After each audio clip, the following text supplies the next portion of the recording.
Egyptians, or the Israelites, I keep doing that. The Israelites wanted to stay so comfortable and hang on to the life they knew, hang on to the things that they knew. They never were going to find the life God had for them. They never were going to find the promised land. They never were going to find the things he was leading them to. The Israelites that made it into the promised land did give up everything and trusted God every step of the way. So they lost the life they knew, and God preserved the one he had for them. And that's huge.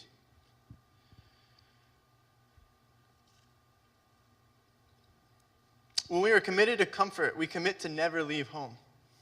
Okay? What do we mean by home? Home being a place of security, a place of comfort, a place of familiarity. Okay? Something that you understand. As a 9-year-old little baseball player, when I was on the ground rolling around hating life because I got hit by a pitch, I started yelling, I want to go home, I'm done with this. But me as a personality, I love sports. I to this day love sports. I still coach sports because I love sports. Like it never stops.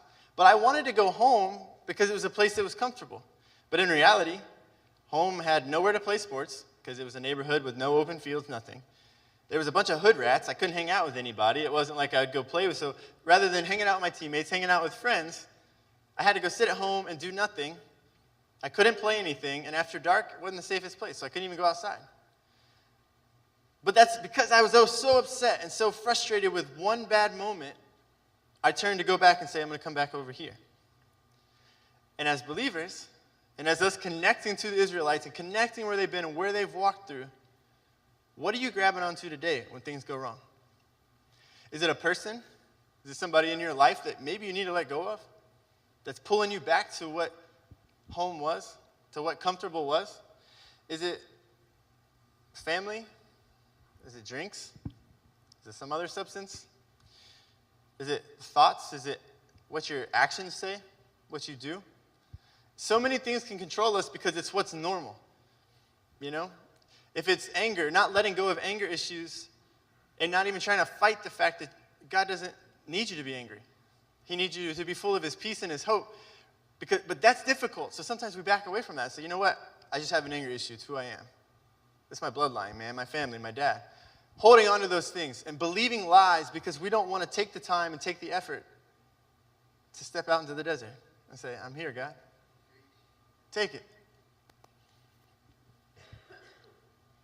The second point I'm going to make tonight, that my number 2, so you guys understand.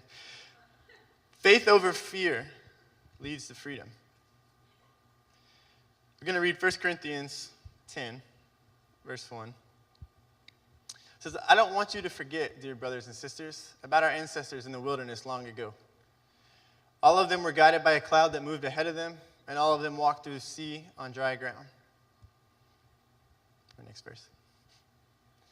In the cloud and in the sea, all of them were baptized as followers of Moses.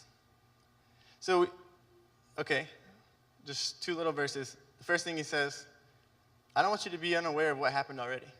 So just as much as this 4 to 5 books of the Bible, we're talking about the Israelites' journey.